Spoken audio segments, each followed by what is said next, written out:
Good morning, Andre. Good morning, Mark. Yes. Now, if I remember correctly, Andre and Mark, I believe that you were invited in 2012 to a global technical conference called NIDays, where you get to share some of the most exciting applications that you are working in SERIS to engineers and scientists from all over the world. So this morning, I am especially thrilled to be able to have two of you here to share what are the latest things that you have been working on in Singapore. Thank you, YH. Thanks, NI, again for inviting us to speak.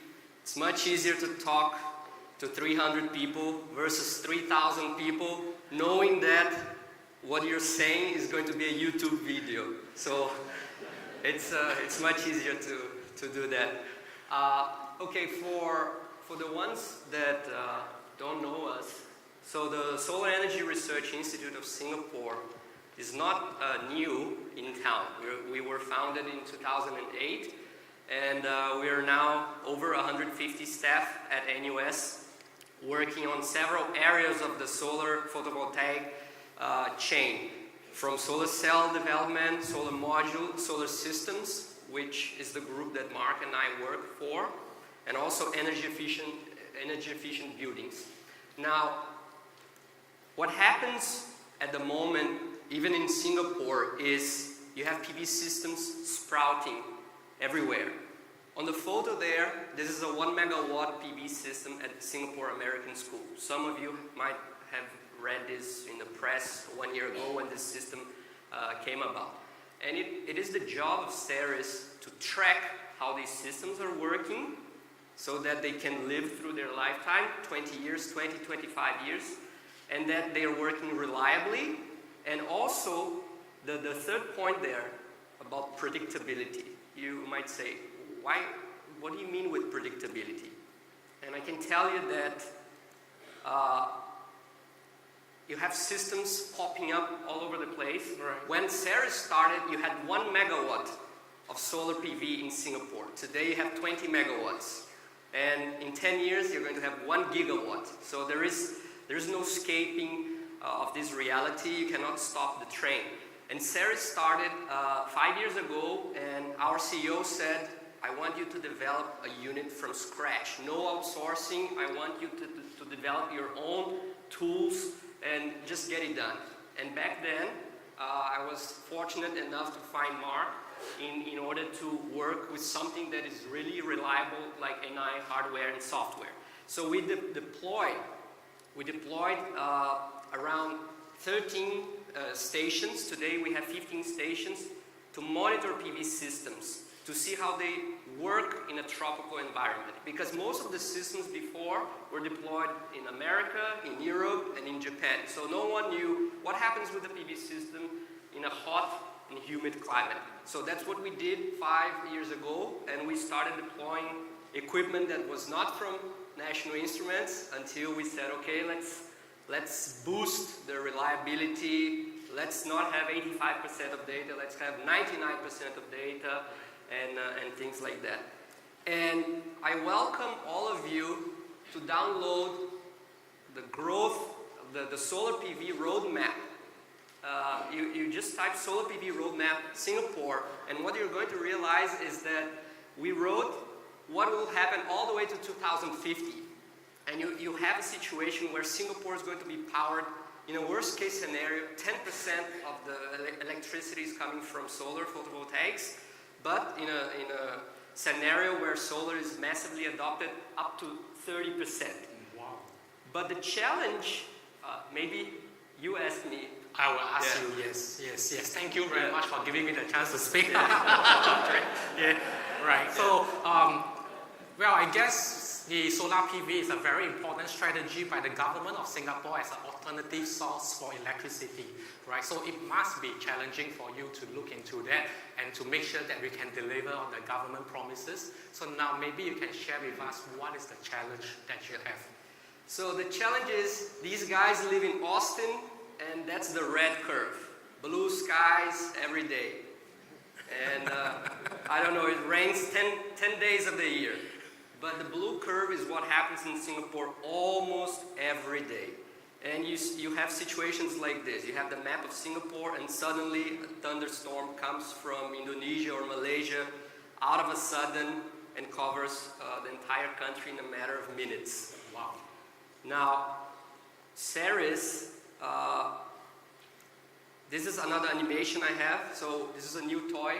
We have a sky camera, and this is a common day in Singapore. The clouds are really low because it's a tropical location. They form very fast and they move like crazy. You don't know where the clouds are going most of the time. And we needed to address that by deploying a network of sensors, and now I'm going to hand over the floor to Mark to tell you what is our new toy. Okay, so we deployed 25 monitoring stations across the island. We tried to follow 5 by 5 kilometers grid. It was not always possible, but the map shows current locations of our stations. Some of the stations are monitoring PV systems, but all of them are monitoring weather parameters.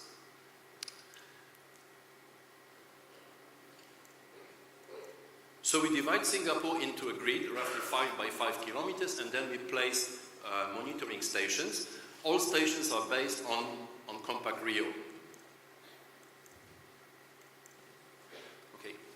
Every station uses NI Compact Rio 9073, 9075 with custom-built software. This diagram shows roughly the system overview. It means central monitoring station located at SERIS collects the information, live information, every second from all monitoring stations and displays them in various formats. Mark, can I just quickly ask you a quick question? So the central monitoring systems and the remote monitoring stations is entirely built on LabVIEW software? Yes, the Wow. central monitoring station, which is located at SERIS, uses LabVIEW. It's built with LabVIEW, designed with LabVIEW.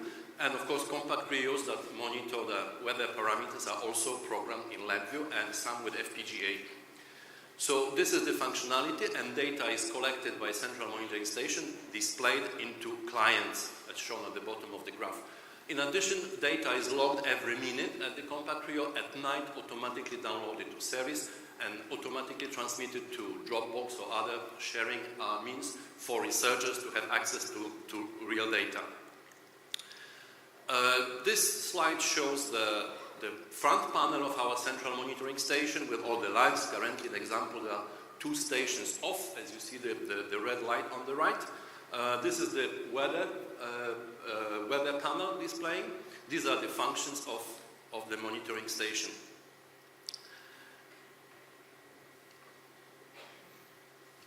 Okay, these are the sample examples of solar data collected by our system, which is a short-term, long-term live data. This is the communication methods that we use to program for each remote station. As you see, there are so many communication channels. We have fast data, which is 1 second. Every second we receive all the weather parameters. 1 minute data, average over 60 readings, and daily data download. So there are many communication channels, all use 3G network with 3G routers. Central monitoring station is having a lot of processing agents that process data, display data. These are the main functions of the central monitoring station. As you see, it's quite a lot of things that the central monitoring station performs.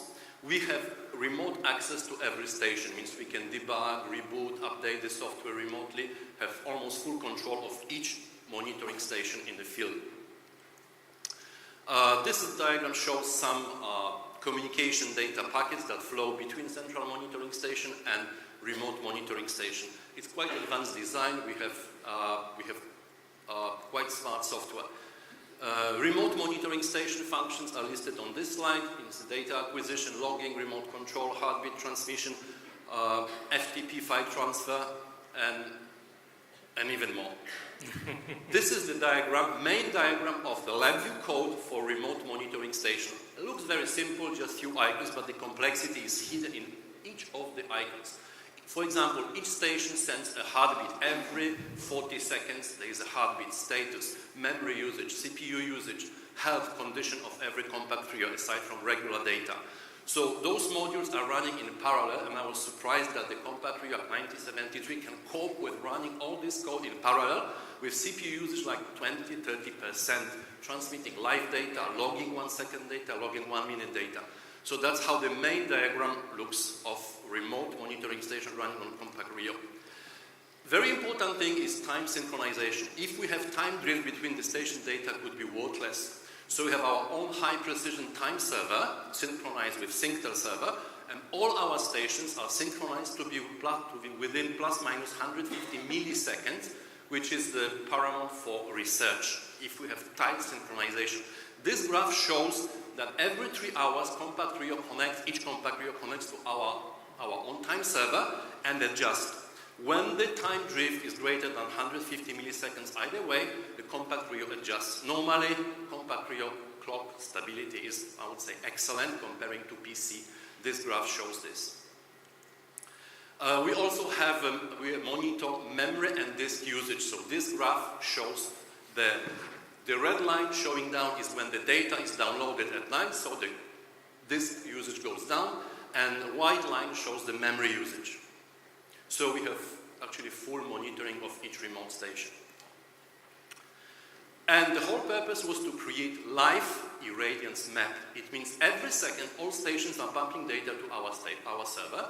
There is a LabVIEW software that pulls out all the irradiances from the whole sets of data from all stations, combine them, we call this data concentrator, and after about 2 seconds, 2–3 seconds of processing, they create live irradiance maps. So when the cloud is moving, you can see the colors changing.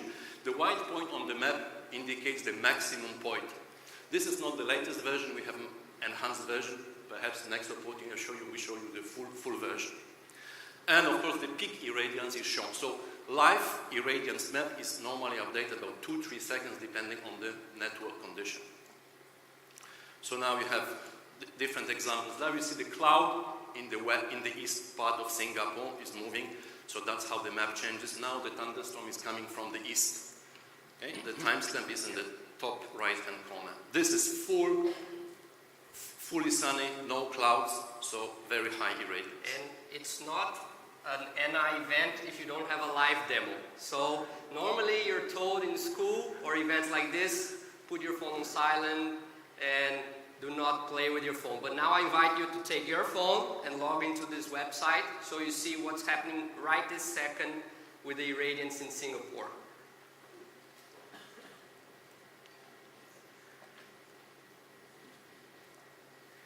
I see that all of you are busy trying to type in the URL to look at our Singapore irradiance mapping.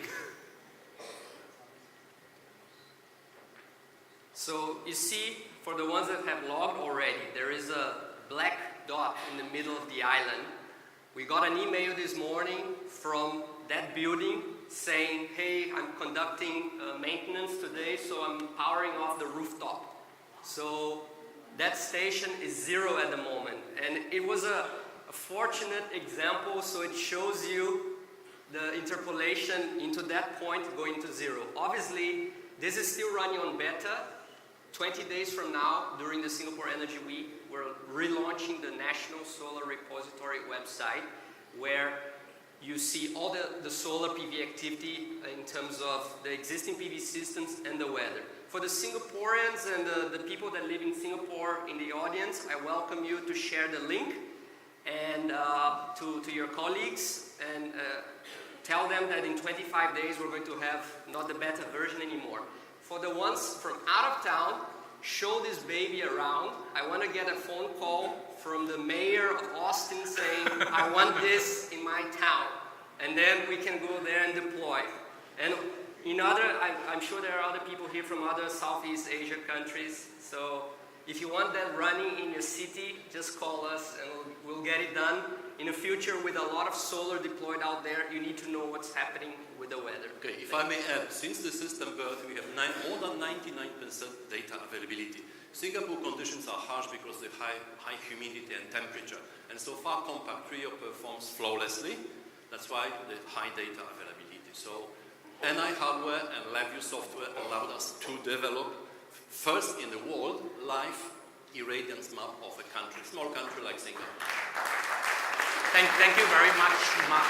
And I really like to say that the NI has been able to play a part in the solar PV research in SERIS in Singapore. And I always know that CompactReal is a very stable and very reliable hardware. Arun in his presentations earlier was showing the 10 years of demos that we have done in NI Week.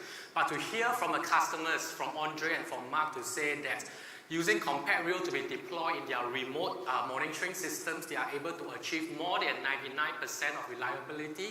That really means a lot to us. And also, if you look at the slides that they have shared earlier, the applications is really complicated. But the LabVIEW code that they show is really simple. It really proves a point that the LabVIEW as a high-level engineering software really helps the solar PV researcher to really concentrate on their research while we give them the ability to very quickly develop an applications and not bogged down by the intricacy of the software development. Thank you very much. Thank you very much.